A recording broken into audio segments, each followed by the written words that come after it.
Episode. Do you know what episode we're at right now? Honestly, I don't even know what episode we're at right now. Episode a lot. And yes, we are the Scholars. Welcome to the show. And this is our annual year-end Scholly's best of, worst of, everything in the world of wrestling. We're here to talk about it, run down the good, the bad, the ugly, and just plain memorable. Isn't that right, Scholar Tarek? The clear liquid is set. A quick chug. It is delicious clear liquid. Now let's just take a look at 2017. Was it good? Yes. Was it bad? Yes. Was it ugly? Oh, yeah, it was very ugly. Well, not all ugly. There was definitely a lot to look forward to this year and a lot to enjoy. Isn't that right, Scholar Brian? Indeed. There was also a lot to absolutely hate, and we'll be going into all of that today. There will be a lot of this needed. Oh, yes. So let's just jump right into it with the first category, which is Superstar of the Year / Wrestler of the Year. Whoever we think is some of the best, basically the best wrestler this year, we're going to give it to them. Fool, do you have any in mind? When I thought about Superstar of the Year, there's only one phenomenal one, and that is AJ Styles. And you really can't argue the fact that the man, when it comes to just high-profile matches, AJ Styles knows how to deliver. Oh, yeah, absolutely. And honestly, I'm going to go with AJ Styles for Best Wrestler of the Year. Also, there are a lot of wrestlers who had really good years this year, but pound for pound, this was literally another great year for AJ Styles, especially now that he's really coming into his own and he's getting the reputation in WWE for not only being a phenomenal worker, but also as a very reliable workhorse, too, as evidenced by his emergency fill-in match with Finn Balor and it turning out to be an absolute masterpiece, one of the best matches of the year. So this I see as sort of the genesis of AJ Styles being a top guy. He was always a really high-caliber talent, but this is where WWE truly recognizes him as being a top echelon player. Brian? Can't go wrong. It's all across the board, baby. What can you say about this guy that hasn't already been said? 2 years in a row, he's going to be all across the board best superstar that we've had, and it's going to be for years to come. I can feel it. This guy pulled a good match out of Jinder Mahal's ass the first time. That's saying a lot. Okay, the second time, Jinder Mahal was so bad that it made AJ Styles match a meh, which is awkward. But other than that, he was the best match on WrestleMania with Shane McMahon, of all people. Okay. I remember you saying that you were very,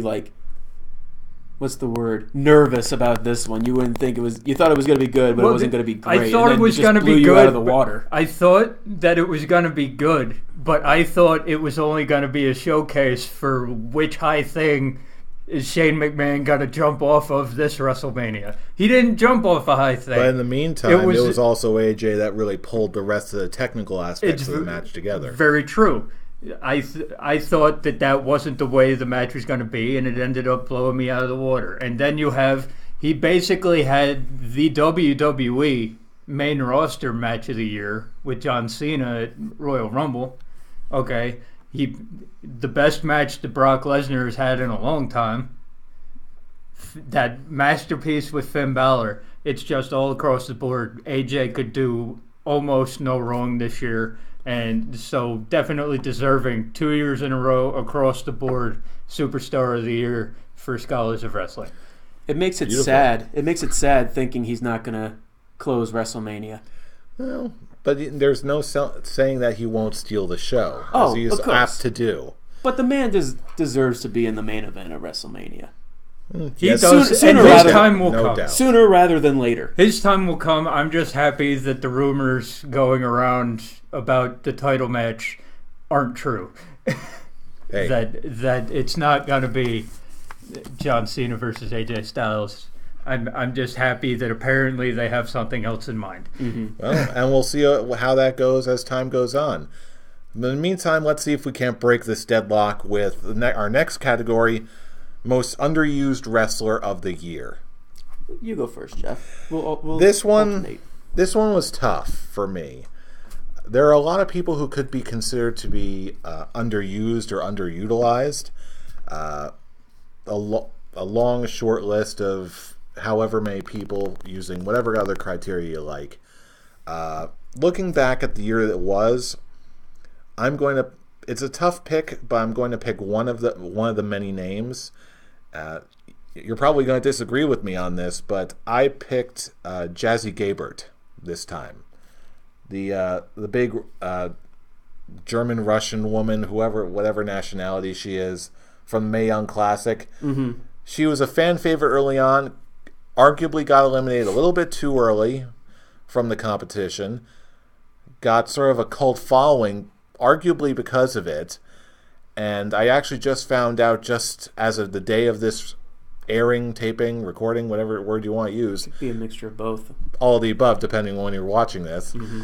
But apparently she is now out with an injury and requires some recuperation time before she's back on the roster again. Well, that just threw away my Scholars Quick Talk. I was going to ask if you guys... Okay, if she wasn't injured, would you have seen her in the Women's Royal Rumble? I can see her making her debut if she was not actually injured or nursing some sort of injury at the time. But, yeah, I absolutely could have seen her there, and thankfully the reaction that she got at the Mae Young Classic was undeniable. Mm-hmm. So the higher-ups, they definitely know of her. They're definitely on her radar. She's definitely on their radar, excuse me. But, yeah, hopefully she gets back in fighting shape again, and we'll get to see more of this lady in the future, because she's certainly fun to watch. I really don't think that this was a hard category to pick at all, okay? Because the guy I'm picking, okay, we all thought he was going to be in a WWE title match at WrestleMania. We all thought he had a chance to win that match. Okay, and then right after that, he disappears from TV. He just returned in a tag team. Okay, I'm talking about Luke Harper. I can see that too. Okay, this really wasn't difficult at all. Just his name was the first one to pop up, and I was like, yeah, obviously. Okay, the first 3 months of this year, the dude was electric. Everybody wanted to see him become a part of that triple threat match at WrestleMania. They wanted that match to be Bray Wyatt versus Luke Harper versus Randy Orton. Okay, but Vince McMahon didn't see it. And I don't know if he got injured or hurt or whatever, but after WrestleMania, he just disappeared. I actually do think he got injured. He disappeared from the program.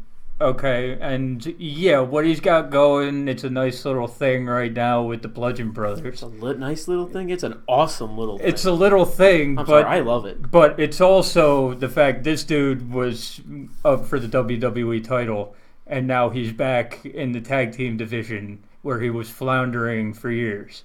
So it's definitely an underutilization, and I think it's criminal.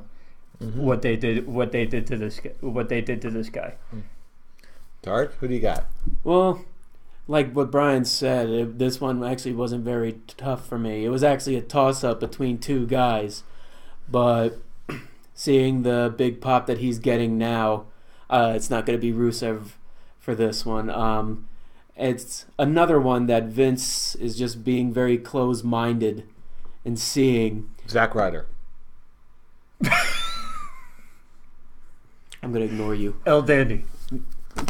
El Dandy's not on the roster yet. I was expecting him to say James Ellsworth, but that's just me. I guess I threw that one in. But no, seriously, the one that no ideas. The one that pops into my head as the most underused superstar of the year is Finn Balor. I can see. The man was in line of getting the title shot at Royal Rumble, but Vince is now thinking, oh, this guy just doesn't connect, so we'll just throw him down and face a bunch of lower card superstars. The Miz Taraj. Now he had a squash match with Kurt Hawkins.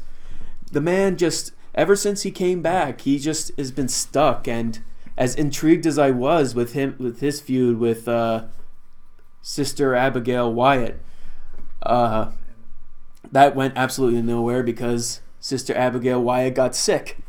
So now he's just stuck in La La Land. I mean, he had like we said, he had a fantastic match with AJ Styles. So, and the pop the crowd got, that the crowd had, you would think, okay, he's definitely in line to get the title, to get a title shot against Brock Lesnar.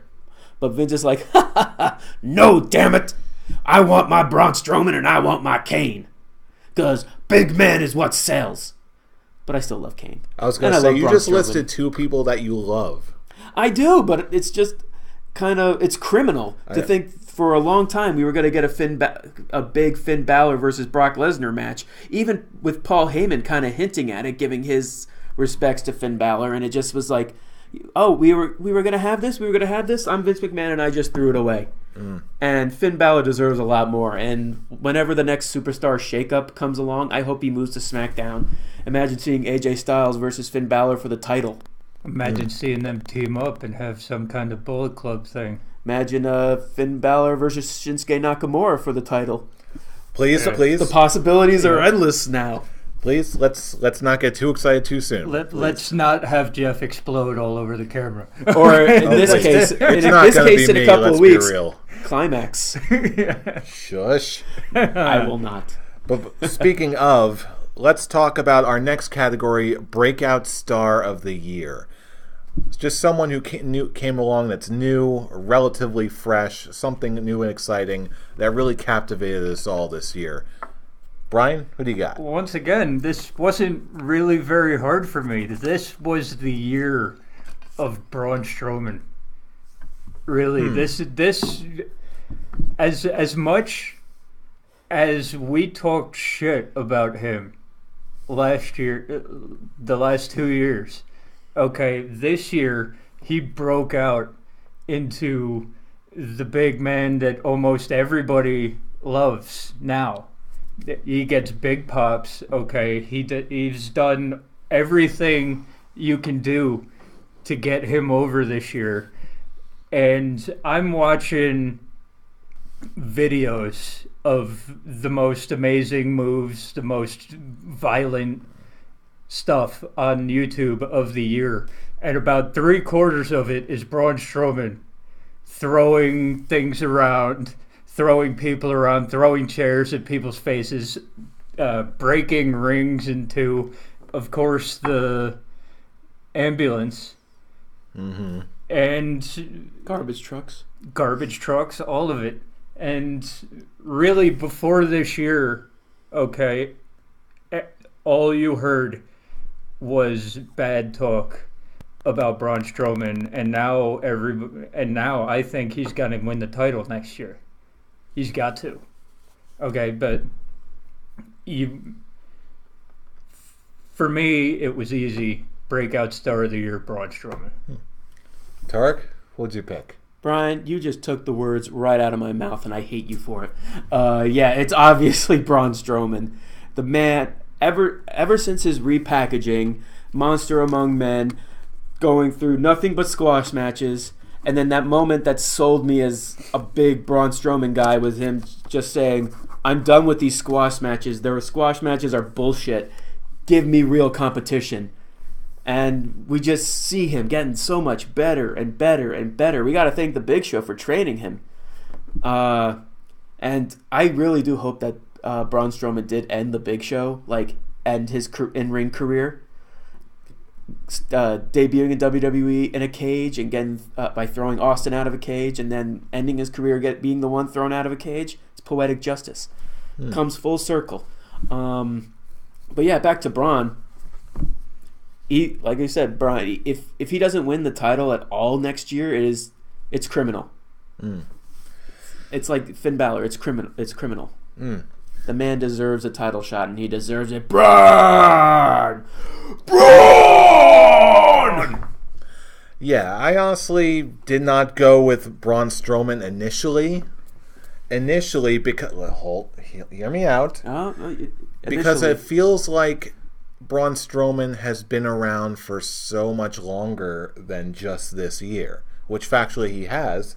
Maybe not to the same level of quality that we've seen recently, but having heard your argument, I can't disagree with it.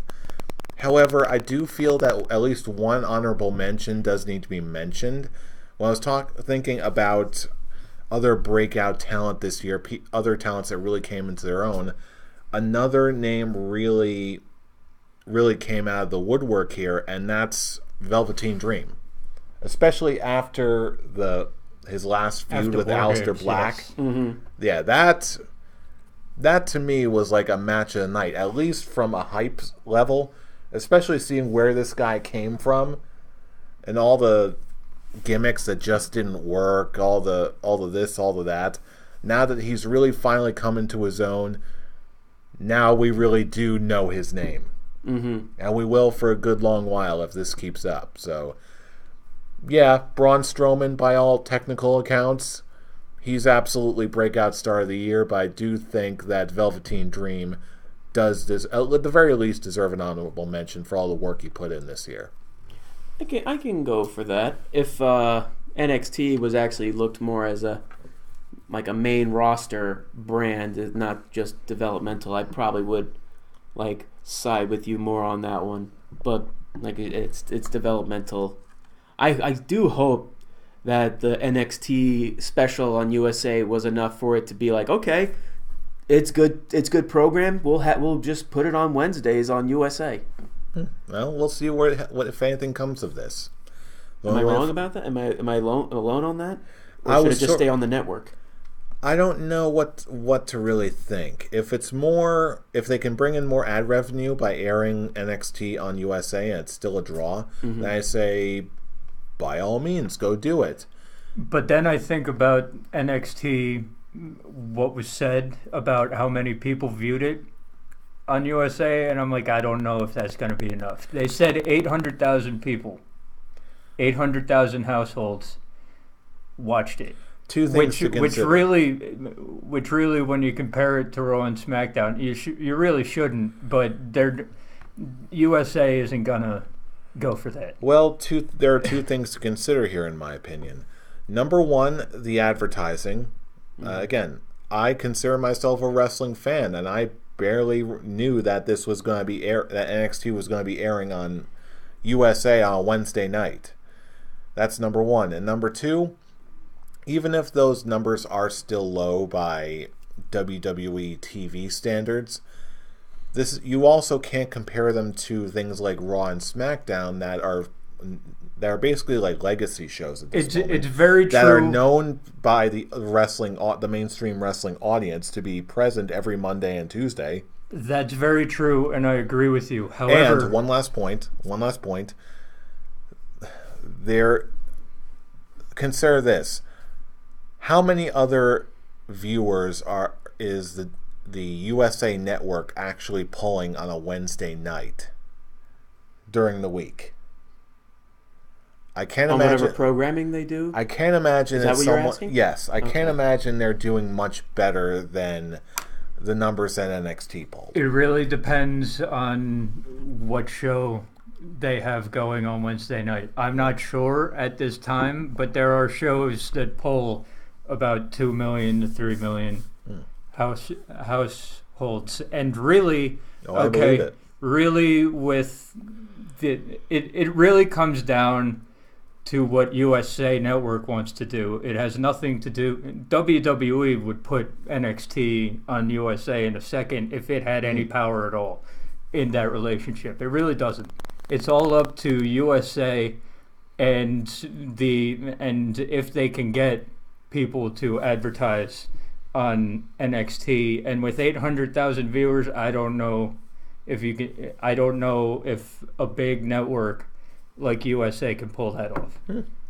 Well, again, we'll see how the information and all the statistics break down if they ever try this again. But anyway, moving on to our next category, we have Tag Team of the Year. Now, this one is a doozy. I think I already know what your pick is going to be, smug face. I'm done. We are the bar. That's all I need. Yeah, the bar is definitely up there. Now, The bar is the level. They don't just raise the bar. They are the bar.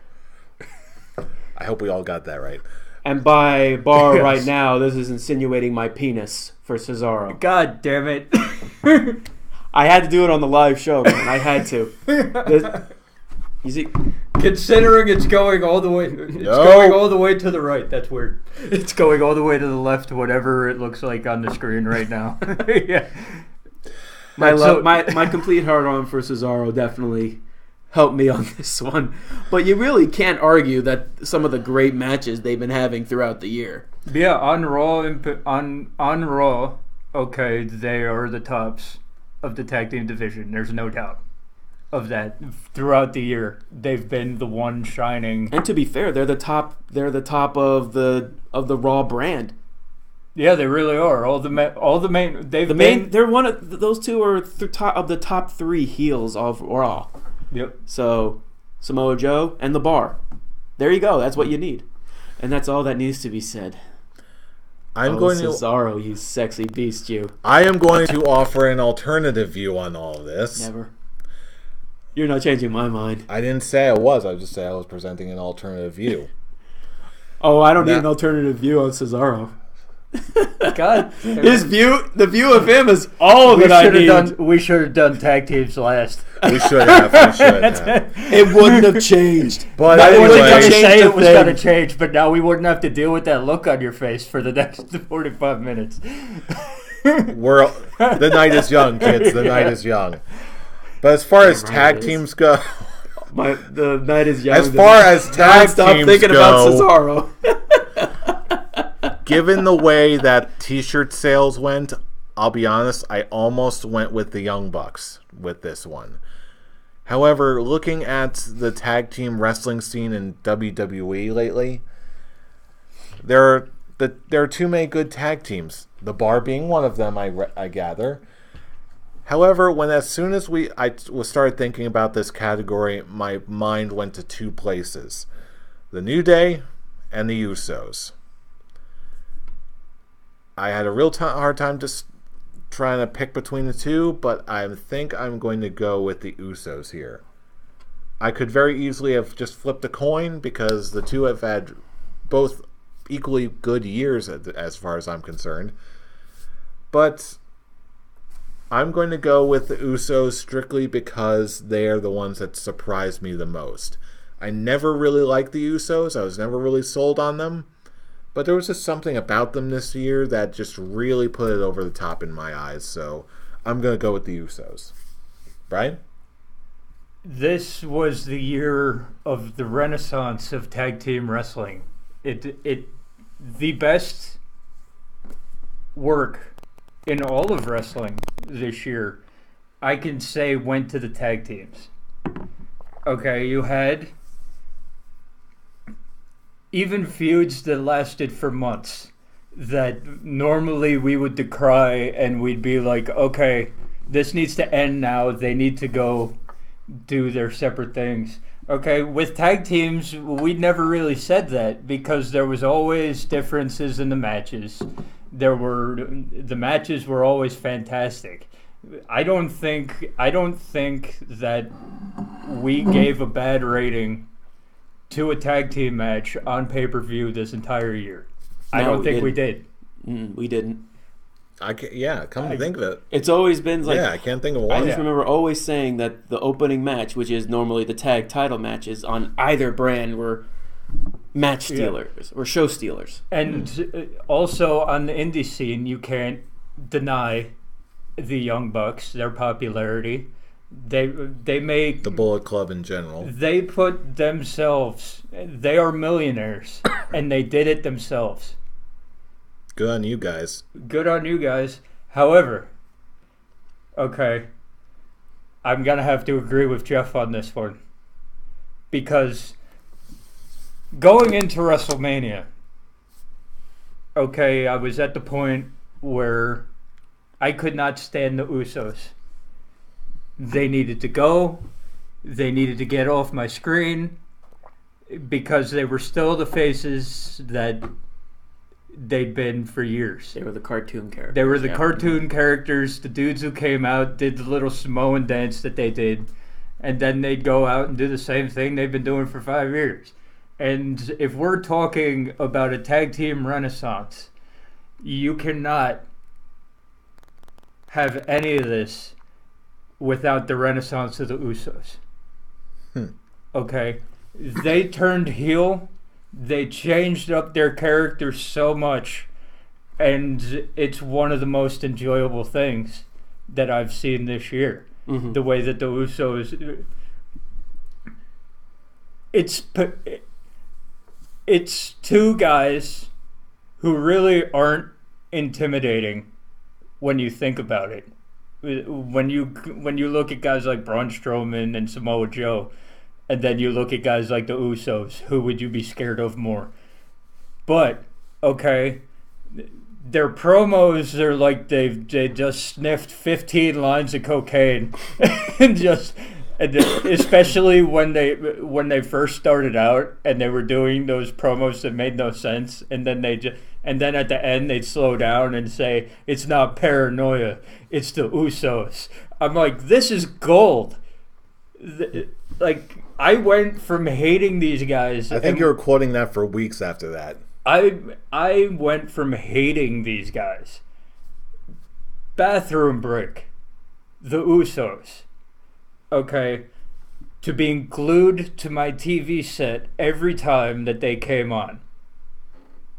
And that's really the criteria for me. They did no wrong this year. At all. And for me, that's why it was an easy choice for Tag Team of the Year. There you go. You locked yourself up in the Uso penitentiary. And I don't want to leave. You were right at home. Hey, speak for yourself. But in the meantime, let's move on to our next category, which is Feud of the Year. Now, whose turn is it? Mine? Mm-hmm. Okay, then.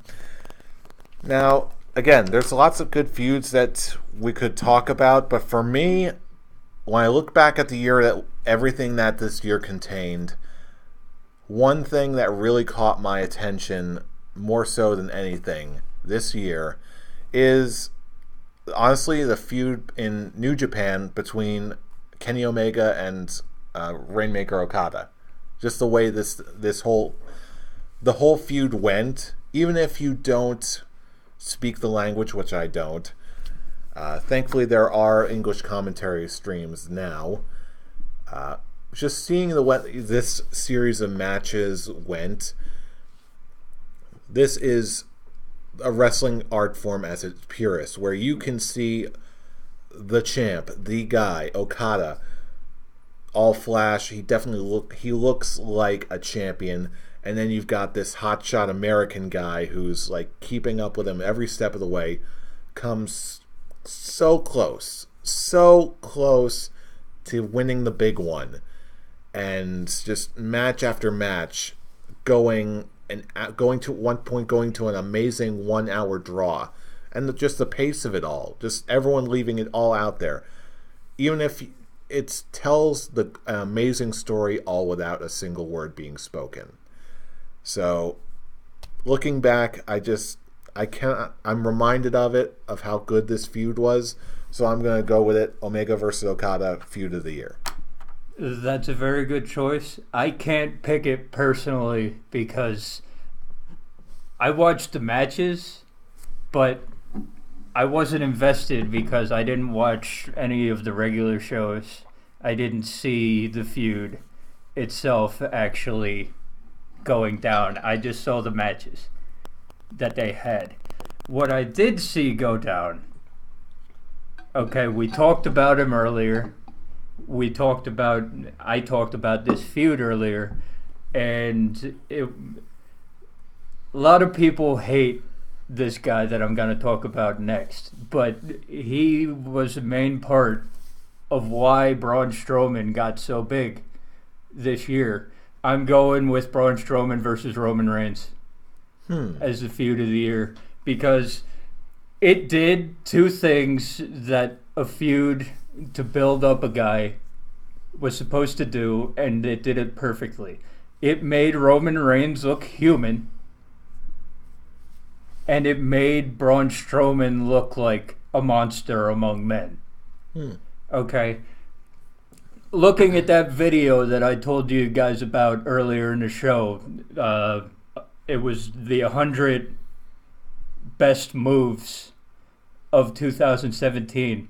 About half of that video was this feud and stuff that they did in their matches. Braun Strowman versus Roman Reigns. It was really Braun Strowman throwing Roman Reigns around like a rag doll for about 5 months. Much to our delight, I might add. Much to our delight. And Roman Reigns took it on the chin every time like a champ. And he got his. It was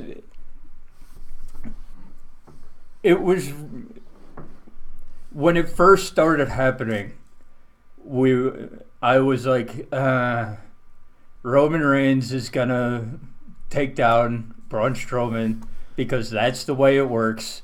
That's the way these things work. If they're doing the John Cena route with Roman Reigns, it's Braun Strowman looks like a beast up until the pay-per-view, and then Roman Reigns beats him, and then we move on. And that's what happened at Fastlane this year. That was the February pay-per-view, right? Yes. Fastlane? Fastlane, yeah. Yes. That was and I was like, oh no. And then we thought it was over because you go from there into Roman Reigns versus The Undertaker. Braun Strowman is off of, and Braun Strowman has nothing to do, and you're like, oh no, it's over. This was stupid. It's whatever. And then after WrestleMania is when that whole beatdown in the back took place that everyone's talking about, where Braun Strowman throws Roman Reigns around like a rag doll, straps him to a stretcher, throws him off the... I'm not finished with you. I'm not finished with you, tips over the ambulance. And that was the beginning. Like, I'm not even talking about the February part of the feud, because that was stupid. But from WrestleMania until the end, where Braun Strowman won the feud, that's what put this over the top for me, because Roman Reigns did not pull a Super Cena and win the feud. Braun Strowman beat his ass. And I love that. It did exactly what it was supposed to do. Someone destroying Roman Reigns? Yes, please. Both guys looked good. At the end, Roman Reigns did his job and made Braun Strowman look like a superstar. There you go. For 3 months. And it was brutal. And I like that. And it's been a long time since we've seen such brutality in one feud over a 3-month time period. And that's what puts it over the top for me. Fool, what do you got? It's actually funny because with my feud, it's still going on. And it's all about storytelling. And it's actually one of those feuds that just, this is the first time in a long time that I actually I am really, really invested in a wrestler versus an authority figure feud. And that's Kevin Owens versus Shane McMahon. Really? There's just so many different storyline aspects that is just making this such a personal feud, from Kevin Owens headbutting Vince McMahon.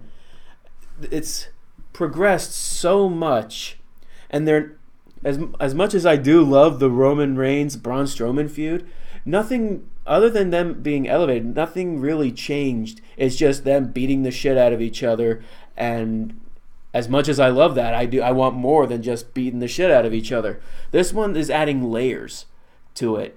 You have him beating on headbutting Vince McMahon and frog splashing Vince McMahon, reaching it to that personal level. Shane wanting to end him. You have Hell in a Cell, and they add a factor with Sami Zayn. And now this is actually putting Sami Zayn in a top heel position. Granted, he's still not winning, but I digress. And now Daniel Bryan's being added to it because Daniel Bryan's afraid of what Shane McMahon is willing to do to make Kevin Owens' life a living hell. He doesn't want Shane McMahon to become Mr. McMahon and Kevin Owens being the sympathetic Stone Cold-esque guy. And that's kind of how it feels. It just feels like a more personal, like Stone Cold versus Mr. McMahon Attitude Era esque storyline, and I'm really intrigued, and I can't wait to see how this ends, and just see where it goes from where we are now. No, Especially since Shane McMahon is now starting to show heel tendencies. Yeah, it's actually adding a lot more character to Shane. Like you're seeing corporate Shane McMahon from the past. We're starting to see hints of that now, and Daniel Bryan's just trying to keep him in the light. We don't want and that promo that Shane and Daniel Bryan had last week, and it's not just because I was at the show. It was actually what they said. I was just going, man, this storyline has so many layers, and it calls back to so many things with Daniel Bryan. It's like, with what you're saying, it sounds like it's best for business, and I'm doing my best. I'm doing all I can to be away from those words, and I don't want you to become that. And yeah, there's just so much character, there's so much story to all of this, and I'm a big story guy. And and Shane putting on spectacles, quote quote. I mean, jumping off the cell, Owens and Zayn beating him up to have him be the last guy of the Survivor Series. Positive and negatives, but all storylines have that. I'm just so intrigued on the character building that this storyline has. I want to see where it ends, and it's most likely going to end at WrestleMania. But I'm loving every second of it, and it makes me so invested, and it's actually making me. It's beaten that whole thing where Raw was so much better than SmackDown for the past couple months. Now it's back to SmackDown being the more interesting show to me. That's a good solid case for that feud. Honestly, can't argue with any of that. I do like Omega, Okada. I love Braun and Roman. Those two were actually on the top 5 of my feuds. But there's just something about this one that gets me so invested on what everyone is doing in this particular story. I just can't wait to see where it goes. Now, on the flip side of that, we have our next category, which is worst feud of the year. Brian, I believe you're up first. I looked at your paper. Why are you looking at my paper? Okay. I'm backing away from this one because Jeff just took that so personal. And don't read my paper. No, but don't you know read what? my paper. You know what? I agree with you though, because that was bad. Yeah, I'm going with Jinder Mahal versus Shinsuke Nakamura. Mostly. Thank you for stealing my ideas and sharing my opinion. What happened? But mostly for the promos that Jinder Mahal did to build up the match. It was an Indian guy who, for the past months before that, was yelling at people for doing basically what we didn't want him to do, which was the Indian guy yelling at how people don't like Indians and all that, doing all this whatever, and then going and being a complete racist towards Shinsuke Nakamura. Irony! Irony. Thy name is Jinder. Thy name is Jinder, and it was no good. It helped nobody. It got nobody over. It made Shinsuke look like a complete moron the entire time. I should not be this bored by anything Shinsuke Nakamura related. Yeah, Full stop. And do I think that all of it was Jinder? No, Shinsuke had a lot to do with how bad it was too. The guys just had no chemistry together. Yeah, they couldn't work. They had no chemistry together. The idea behind the feud, the idea behind the feud was wonky and awkward at all times. Who wants to see two minorities being racist towards each other? Who wants to see that on TV? It's not good TV, period. Yeah, and I never even thought about it that way. The Indian celebration, good lord, that was horrible. And the matches were god awful, and we're saying that about a Shinsuke Nakamura match. There's a reason. I'm saying that about a Shinsuke Nakamura match. Yeah, that should not be. This did nothing for anyone, and it just proved during that time that the Jinder Mahal experiment was a mistake. Was that both of you? Yeah. So we basically shared the same opinion. Well, you're up. It's funny because it's just Jinder Mahal, period. But I'm going to go with his first feud, and that's with Randy Orton. That was a close second. Why don't we just go Jinder Mahal versus Jinder Mahal versus? There you go. It's just consensus reached. It's just I hate any feud that brings back the great cheese, even for one night. Yes. Why'd you have to remind me of that? That brings back one of the worst matches, the Punjabi prison match. Shit, I think I just gave away my worst match. But yeah, it's just kind of funny because it just throws continuity completely out the door. It's like Randy Orton takes it so personal. It's like, he's attacking my family. I gotta beat him for that. Randy, isn't that most of your career, just destroying someone's family? I mean, look what you did to John Cena's dad, for God's sake. Look what you did to Stephanie. Look what you did to Vince for when you feuded against Triple H. Look what you did to Edge. No, he didn't do anything to Edge. Edge did something to John Cena's dad. John, stop bringing your dad around. Didn't he destroy Christian? Yeah, he did. Oh yeah, he did. Yeah. So yeah, it's just completely. The continuity of the feud is just complete nonsense. And I'll save my thoughts for reasons that will be revealed later. And I gotta say it again: if you bring back both the Punjabi prison match and the Great Cheese in one night, you fail. I'm sorry, I hate the Punjabi prison match. Well, before we didn't, not just that match, just that match. So let's not talk about that anymore. Let's get to something better, which is our next category. Match of the year. Okay, whose turn is it? Wow, I keep losing track of that. Anyway, fire away. Give us something good. To be perfectly honest, I'm actually at a toss between AJ Styles and Brock Lesnar and AJ Styles and John Cena. And, well, to be perfectly honest, I think I'm just going to go with AJ Styles and Brock Lesnar, because that was great wrestling plus great storytelling, and as Brian said earlier, it brought Brock Lesnar's best match this year, and we were on the edge of our seats. Everybody was on the edge of their seats for this one. It wasn't just pure wrestling magic, but it just showed that taking the title off Jinder was the greatest idea, and not having that Jinder Mahal versus Brock Lesnar match. And there's an alternate universe that has Jinder Mahal versus Brock Lesnar at Survivor Series, and it was 4 seconds long. It was 4 seconds long, and Brock Lesnar ate him. And there's alternate versions of us that are just giving their scholars, thinking this was one of the worst matches of the year. But that's not the case. That's not what we got. But we got in one of my favorite matches, and I'm just going to go AJ Styles and Brock Lesnar. That's a very good match. It's definitely a candidate that I was thinking of. However, I'm going to keep this short and sweet.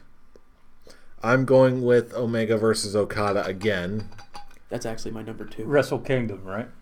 I believe that's the second or third one. I believe. I don't know, but it's the one that everybody was talking about. It seems like they were talking about. I think it was the third one. Yeah, I think it's the third one. The one that Meltzer gave 6 stars. They really talked about all of these to a certain degree, and all for different reasons. I seem to remember enjoying the second one the most, because I believe that was the one where they went to a 60-minute draw. Yeah. Yeah, and just the way everything was paced, and just seeing these two wallop the crap out of each other. Any one of those matches could be classified as anyone's match of the year for different reasons, depending on what you like to see. But as far as me and my pick, for reasons I already talked about earlier, I'm going to go with the second match in their series, Omega versus Okada. Both of those were great matches and great picks. I'm going to go with one that two guys I had never heard of before. And they came on and blew me away, and both of them are now firmly on my radar for people who are going to be awesome superstars in the very near future. I'm talking about Pete Dunne versus Tyler Bate. There it is. Volume 1. Because there's going to be more. There already is, yeah. There has been. Volume 1. This one came out of nowhere for me. That whole UK tournament was amazing. That whole UK tournament was amazing. And these two put on a show. And I'm talking about the one where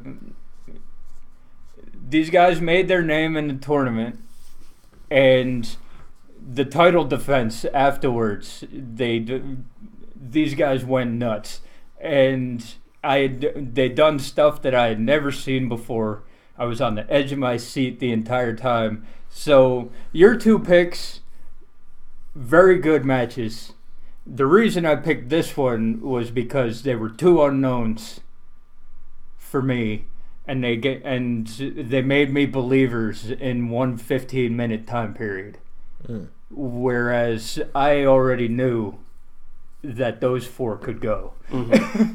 and so they proved me right, and these guys just went and blew my mind for a good 15-20 minutes, put themselves on the map. And I see them be, UK tournament, UK champion is good and all for now, but I see these guys doing big things on the WWE roster itself in the very near future. Very disappointed that the UK show that they wanted hasn't gone through yet.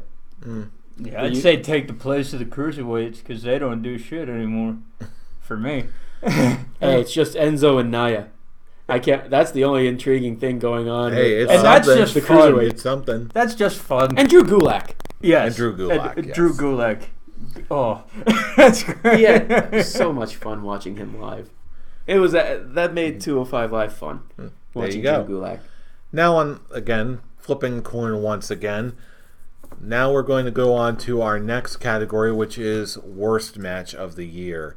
I believe I'm kicking this off. All right. Jinder Mahal versus Shinsuke Nakamura. I believe I don't have anything more to say about that. Just which one? In sheer, all of them. In just sheer disappointment.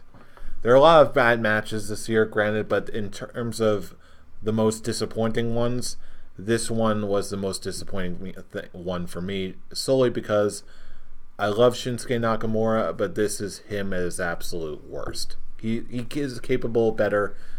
We deserve better, and this was not better. We already talked about it. Tarek already mentioned it. This was the moment where I went, yeah, this experiment isn't going to work. Because remember, we were on board a little bit, at least two of us. We were on board a little bit when it first happened. We were like, it's a surprise, let's see where it goes.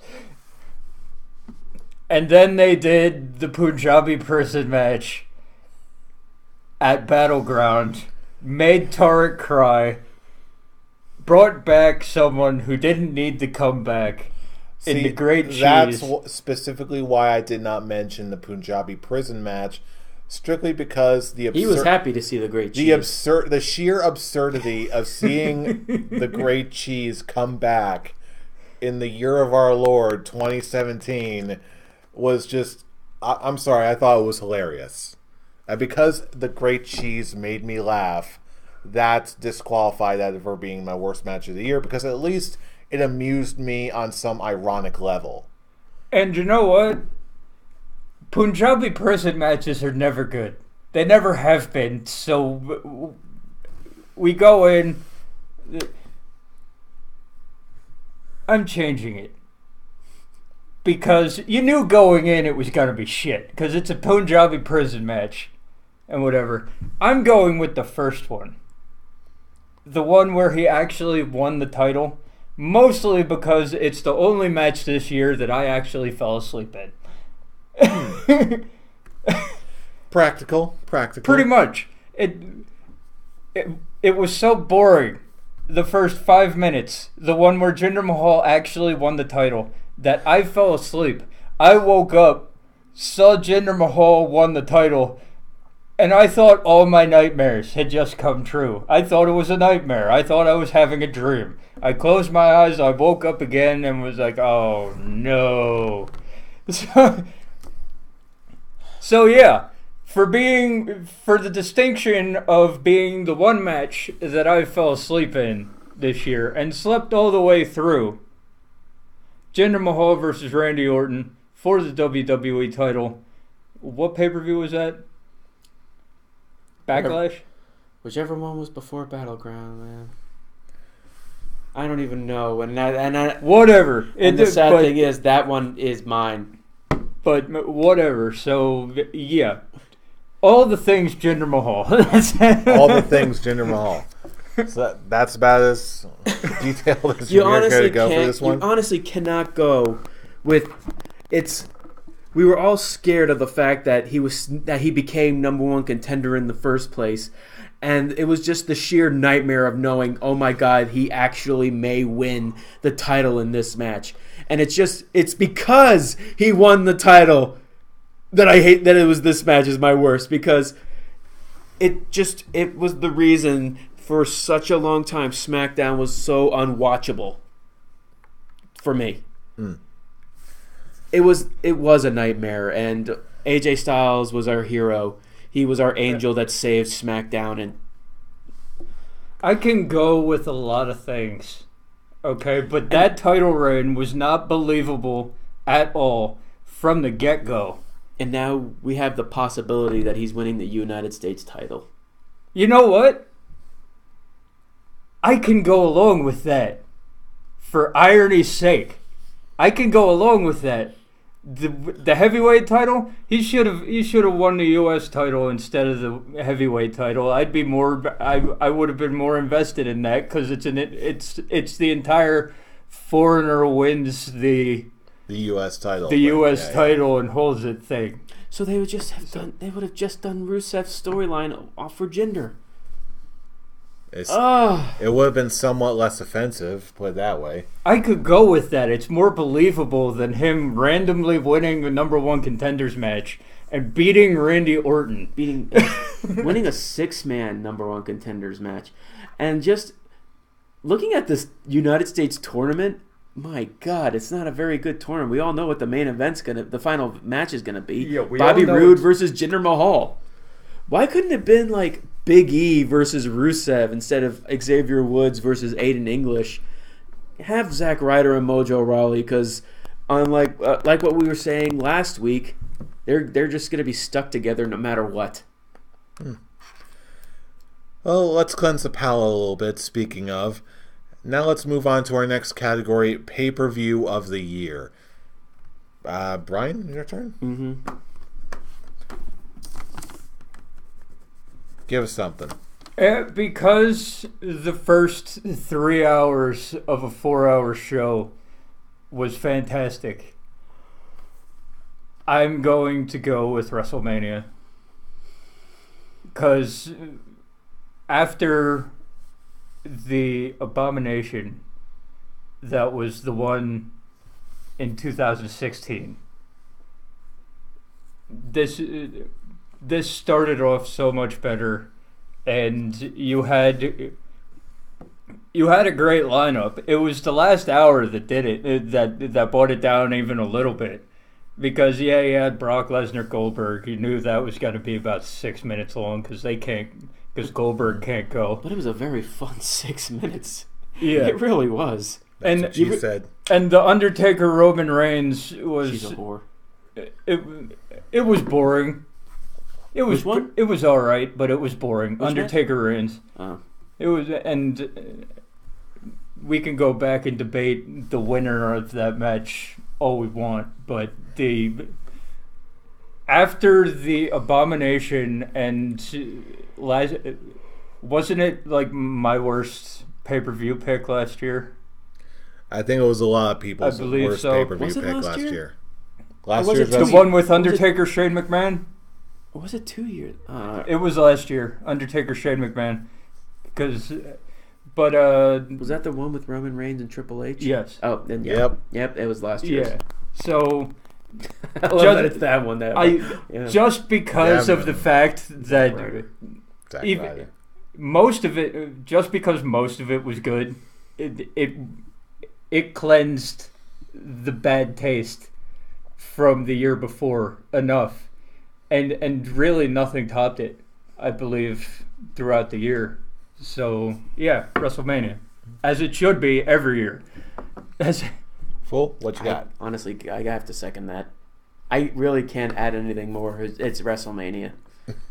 It Wow, should that was be. quick. It should I got be. nothing. I can't really add anything to that. The Other whole than what he said. The whole thing is WrestleMania should be pay-per-view of the year every year, and when it's not, that's how bad WrestleMania Well, I'll tell is. you what. I'm going to go with WrestleMania also. But if I've got any more insight to give, it's that one thing that really stuck out with me is that normally at the end of a 4 or 5 hour pay-per-view, something ridiculous, which is absolutely absurd just on its own. It's exhausting. I don't care what kind of good show you can put on. Eventually, fatigue will set in. One good thing I can absolutely say about WrestleMania is that the entire show was, unlike its predecessor the year before, everything was paced out perfectly. Mm-hmm. It went at the right tempo, the right matches went on when they needed to go on. Except So- for the Cruiserweight title match. But even so, the matches that we got in the order that we got them was ultimately very satisfying. And say what you will about the quality of the main event, Undertaker versus Reigns, the way the show closed and the way that match ended, whether Undertaker comes back for one last match or whether he doesn't, no matter what happens next, you will not forget the way that show ended. Mm-hmm. None of us will. So that, just given the pacing and the ending just being so powerful just as it was, that's one reason of many why I'm going to give WrestleMania my personal pay-per-view of the year. And there were actual WrestleMania moments Absolutely. that will stick with me throughout time, unlike the year before, where I paused it and watched the Walking Dead finale instead of... You don't do that at WrestleMania, and I did. That's how bad last year's WrestleMania was. Hey, can't win them all. And speaking of not being able to win them all, again, flipping the coin once again, we are going to look at our next category, Worst Pay-Per-View of the Year. Fool? It's actually really funny because I actually had a couple of these pay-per-views. I actually had to look back and think, okay, well, what was my thoughts on this, and what were my ratings for it? And the only one that I remember that left a real sour taste in my mouth was Battleground. Mm. And it was really because of that Punjabi prison match. As fun as There it is again. it keeps coming back. It's just the main event was Jinder Mahal and the Singh brothers versus Randy Orton. And the Singh brothers were the saving grace of that match, but I just remember all the other matches on that card. I just wasn't really intrigued on what was going on, and it just left me bored, and that's really it. Yeah. It made me want to turn off the screen, turn off the network. Yeah, given the way that bad shows have a tendency to register in my mind, I really had to do the same as you, and I have to really think about, okay, which shows did I really resonate with me, which ones didn't. Granted, I can't remember everything. Again, I remember, number one, that the Punjabi prison just amused me because of how ridiculous it was. So that disqualified it automatically. So the last show I really remember not really enjoying all that much was Clash of Champions. Oh yeah, I remember. I can guarantee that I'm sure that others who are doing their best and worst of the year lists, I'm sure a lot of people can come up with much more rounded opinions as far as why other shows were better or worse. But for this one just really stuck out with me, particularly because we just came back from a long chain of unexpectedly good shows. So that this one may or may not have been the objectively worst pay-per-view of the year, but it is the one that really jumps out at me the most. Brian? This came down to two. It came down to the pay-per-views that have been mentioned already in this list, in this everybody else's picks. I'm gonna go with Battleground, mostly because Clash of Champions, I enjoyed 3 of the matches. Whether I liked the finishes to the matches or not, I enjoyed the United States triple threat match, I enjoyed the tag team title match, and I enjoyed Mojo Rawley versus Zack Ryder. I cannot say the same about Battleground. There was only one match that piqued my interest, and it was the Usos versus the New Day. Other than that, the entire show was not memorable. I was fighting off sleep the entire time, and it's not memorable at all. Like I said, I had to look back and see what the card was. And it's the one show this year that I gave a clean shave. So basically that's it. Battleground all the way. There you go. Now, moving on to some more good things. Next category, we've got Women's Wrestler of the Year. You up? I'm up. Now, I got to admit, this is one I had a lot of trouble with. Really? Yes, I did. Knowing you, I was actually thinking this is clear as day for you. Depending on which criteria you're looking at, you could say it can go a number of ways. Once again, Charlotte, Alexa Bliss, they both had really, really good years. Asuka really came into her own.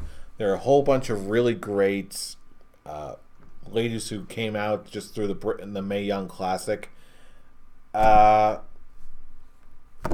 I really had a hard time with this, just narrowing it down to one out of a whole handful here.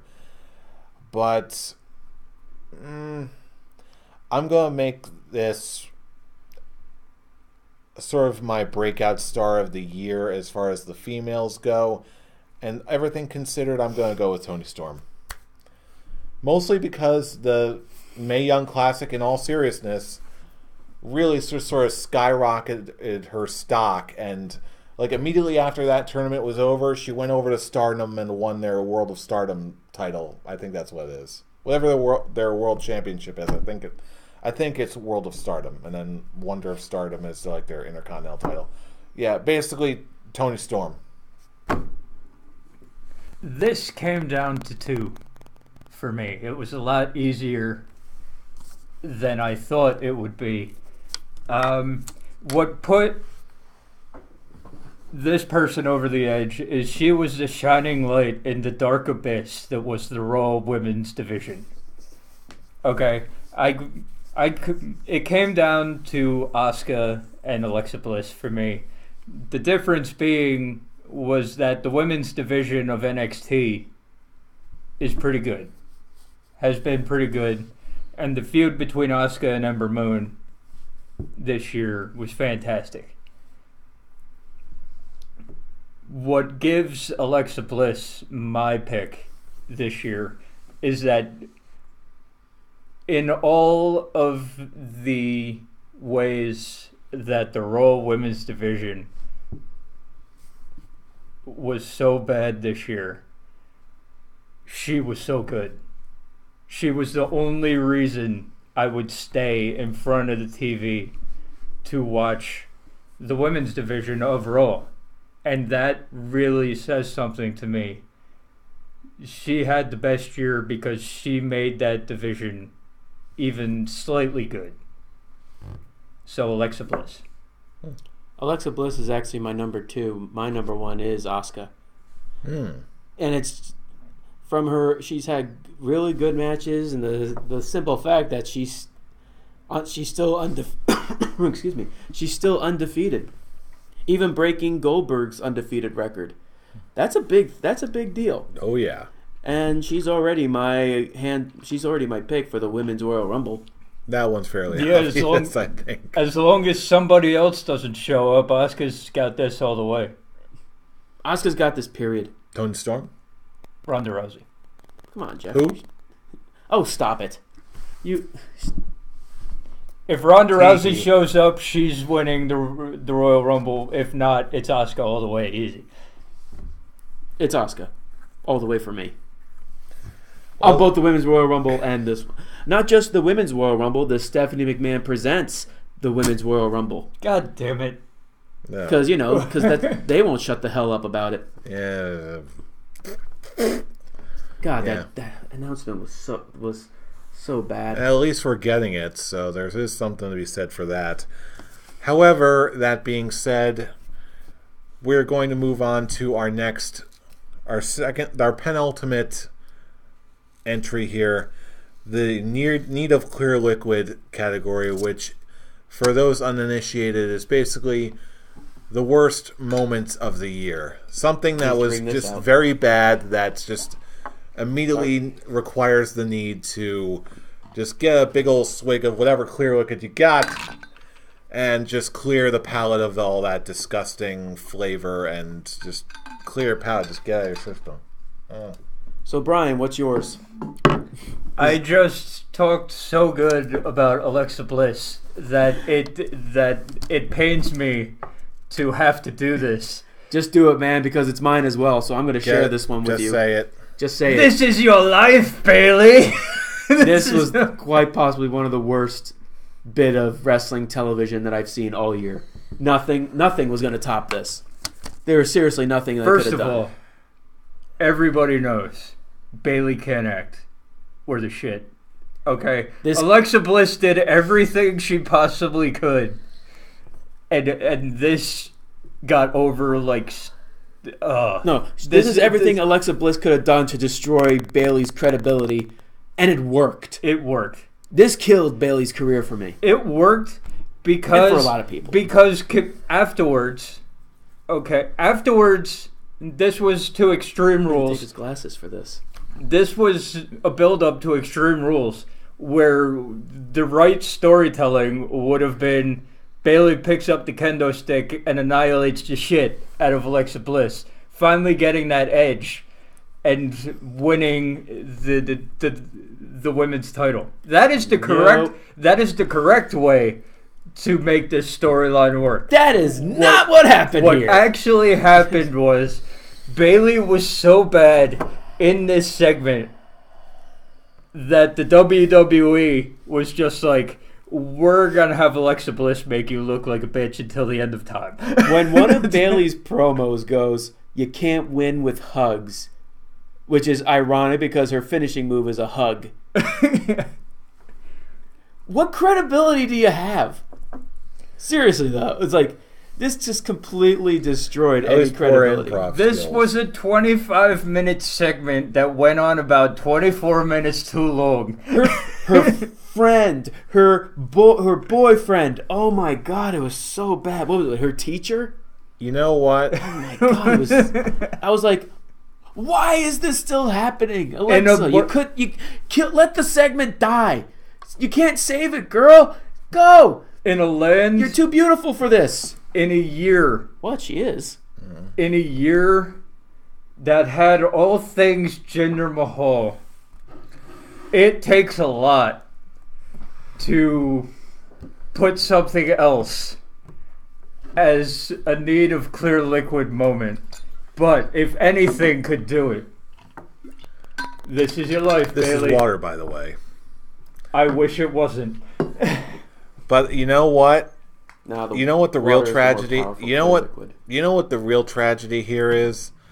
I actually forgot about that segment. I was just going to rant about Jinder Mahal cutting some horrible, horrible promos again, for what, the third time this show. Yeah. But then you just had to remind me of the Bailey "This Is Your Life" segment, and I hate you all. And that should say that brought out his need for clear liquid. He had to take off his glasses for this. It hit him so hard because you were a Bailey fan, a big Bailey fan, right? I thought she was good.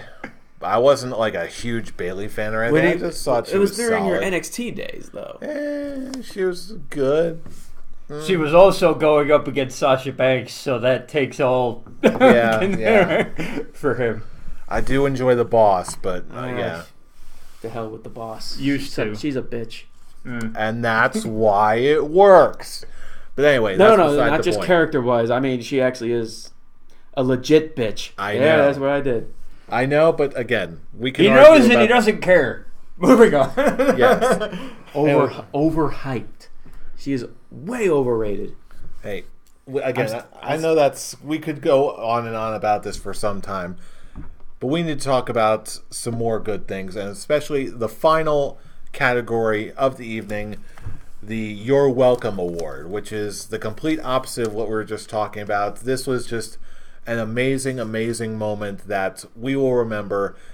Maybe it's not necessarily a match, a segment, just a moment that we will remember from the year that was 2017. Now, it's my up? No, it's me. There you go. Okay. Take us home. Give us something good. For me, it was the segment that made me cry. The segment that made me look back at my entire wrestling fandom and just think what got me here in the first place, and that was The Undertaker. And seeing him walk off at WrestleMania and disappearing into that fog. You were there. I was trying so hard to hold back those tears. I couldn't. I was thinking this may be the last time I see Undertaker wrestling, possibly. And it was the real end of an era. At least for right now. And just looking back on just how much The Undertaker has impacted my life and just seeing him finally leave. Yeah, it made me so happy to be a wrestling fan. It made me so happy of where I am wrestling fandom wise in my life that I could that's number one from WrestleMania on. There was nothing that was going to top that. That was like the peak of my wrestling fandom, just because it was The Undertaker that made me a wrestling fan in the first place. My first showing of wrestling ever was Survivor Series 1990, which I saw the debut of The Undertaker, and that was my solid moment that I was going to be a wrestling fan for the rest of my life. Yeah, it's going to be tough to top that. However, I feel like me personally as a wrestling fan, I've already gotten that since we already did the whole retirement thing with Mick Foley. And when he actually did retire, it was very quiet. It wasn't public. So for me, I already saw my favorite wrestler retire. That I can see that being on a whole heck of a lot of people's best moments of the year list. It's certainly up there for me, but for me, when I think of the best moments of the year, that moment again, I was fighting back some tears just too. Not nearly as many as you were, but I still got the feels.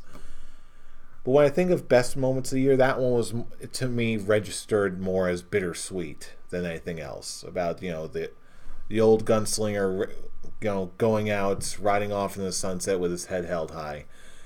When I think of best moments of the year, I think of something a lot more upbeat, something a lot more hopeful for the future, something optimistic. I came very close to looking at Woken Matt Hardy. And yes. I have been woken. That was great to see, but ultimately I feel like it came a little bit too late. I'm glad they're doing it, don't get me wrong.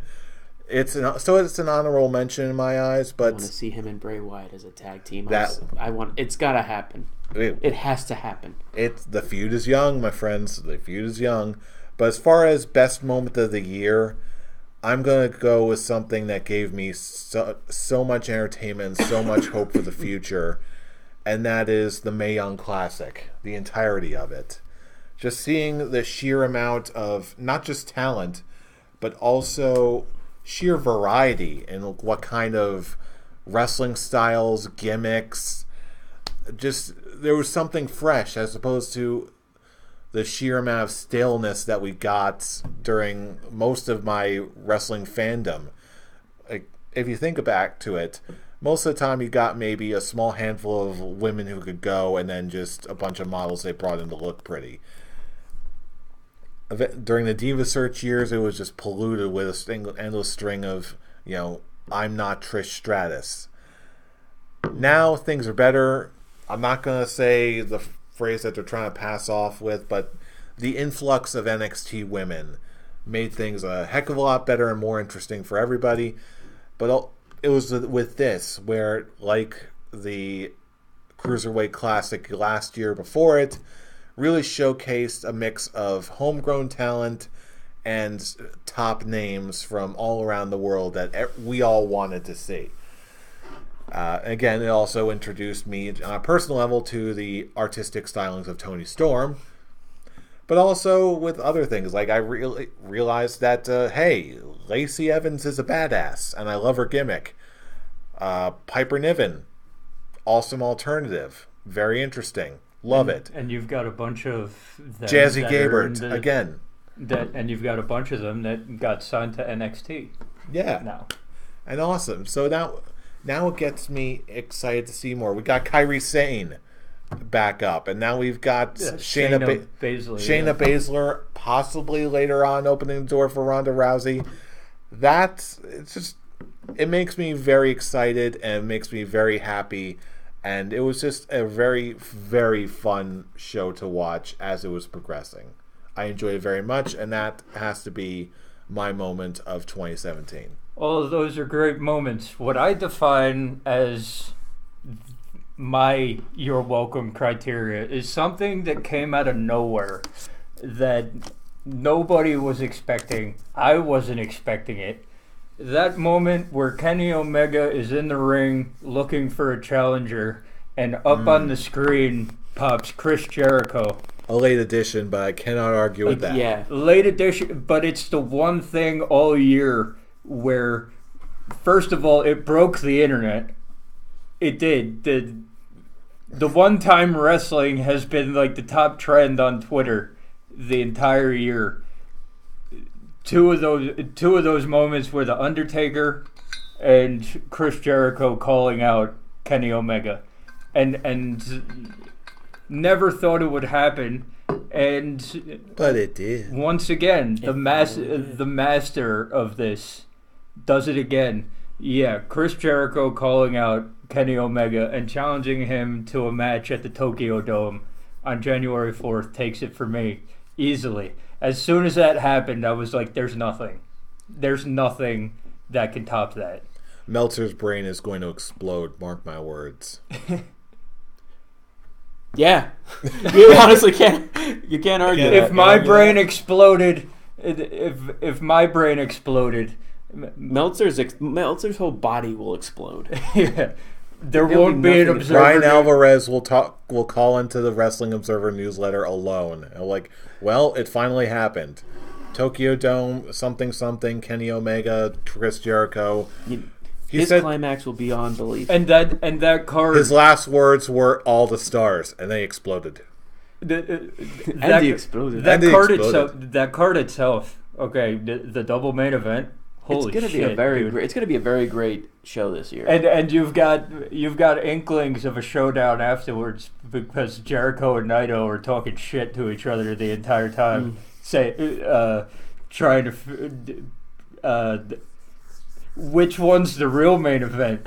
They're just sniping. They're just sniping back and forth with each other, and it's like, oh shit, they're building some shit. This could be something. But yeah, the moment when the countdown starts and Fozzy music comes on, and he just his face pops up on the screen, it's like, whoa, and Did that really just happen? And that's what I define as a moment of the year. The moment where you go, holy shit, I wasn't expecting that. This is going to be awesome. Well, there it is. Those are our picks and our discussions for all the best and worst moments of the year. So now, as we always do at the end of every show, now we turn it over to... wait. Whoa, you got more? Hold up. We're not done. Challenger. We're not fully done yet. We can't. Before we close the show, there's one more award. There's one more award that has to be announced. There's one more Scholly. There's one more Scholly that needs to be announced here, and that's the first ever Scholar of the Year, where we add up all of our predictions, all the points that we got on our predictions, to add who is the scholar, who is the Scholar of the Year, and who is that scholar? Me. Yes, I added up all the points. And it was a very close call, but I won this year. Brian, if you don't believe me, go grab my bag. I have all the predictions in my bag, in my little notebook. Go on, bring it. My first 3 months were horrible. That's all I know. I just had a rough year in general. After April, I pretty much figured I was out of the race. I came back a little bit, but... Oh no, my notebook's not here. Well, take my word for it. Take my word for it. Do you remember what the score was? 89, 88, 86. Wow, I really made a comeback. That's actually closer than I thought. It was a very, very close. It was a very close. But there's more to it that comes with that Scholar of the Year. And if you'll excuse me, hold on. I'd like to introduce the world to the new Scholars of Wrestling Championship. And because I am the Scholar of the Year, say hello to your first ever Scholars of Wrestling Champion. That's right. I'm the champ, baby. I'm the champ. This feels beautiful. Now, this is my beautiful belt. I do have one question here. Shoot. Will you be defending that during every prediction show? No. Will you be defending it this upcoming prediction show? No, I am not. When will you be defending this? My first title defense? WrestleMania, baby. Woo! Because we made a rule. And what is that rule, Scholly? No matter what happens, no matter what's going on, whoever's the champion, the championship has to be defended at WrestleMania and SummerSlam. The rest of the rules will be posted later on our Facebook page, but for SummerSlam and WrestleMania, this title will be defended no matter what. It's not an option. The title will be defended. But until then, I'm just going to keep milking in that I'm the champion, baby. Because he knows he's going to lose it at WrestleMania. This is my belt. Milk it all he's got. This is mine. My title. See this beautiful piece of plastic? This is mine. I am the champ, baby. I am the champ. For now. Now if you'll excuse me, I'm just going to go stroll off with my championship title and just keep milking that I'm the champion right now. Thank you. The champ is done here. The champ is done. These peasants are done. I'm done with these two. I'm done with these two peasants. I am walking out. You know where to find where to follow me on Twitter, the Avataric. You know where to find us on our Facebook and all that. He'll do the closings. Yes. I'm the champ. I'm just walking out. Bye guys. I'm the best around. Nothing's gonna ever bring me down. So yeah, while that happened, now we're turning the conversation over to you. What were the best and worst moments of the year? Do you agree with some of our opinions or do you not? Is he a complete and total blowhard? We want to know. Not just a blowhard. I'm the champ, baby. Are you a champ blowhard? Whatever. I am the best. So like we were alluding to before, get in contact with us through any number of means. If you're watching us on YouTube, first of all, thank you for joining us. And give us a thumbs up if you like what you hear, subscribe, all that good stuff. You can also check us out on Facebook. Just run a search for the Scholars of Wrestling Show and look for our lovely faces. And of course, if you want to join a more live conversation, you can also check us out on Twitter. You already heard where you can find this guy. The Avatar. Brian, where can they find you? You can find me at Atomic Beanpole. And you can find me at I'm Robbie Rage. Join us for all the conversations, especially as we go into what is going to be the Royal Rumble season, which is going to be... It's going to be huge. We've got lots of good things Especially in the with works. this women's one. Yeah, it's going to be a very big Royal Rumble game this year. Ooh. And more details about that will be discussed in the coming weeks. But for now, if you've been listening to us all this time, first of all, thank you for joining us. Thank you for making 2017 so much fun to be a part of this show. Why? Because we are the Scholars of Wrestling, and you have just been schooled. You're welcome. Thanks Okay. for 2017. See you all in 2018. Now I'm definitely leaving you peasants. I'm leaving you to be peasants somewhere else while I continue being the champion. If you're going to Thank be you. a Well, fine, champion, be you need that. to learn to speak better. The champion. does not Sentences need are to- your friend. Arrivederci, baby. Champ. Take us home. Sayonara. Daddy, daddy, daddy. Dun, dun, dun, dun, dun, dun, dun, dun. Dun, dun, dun, dun.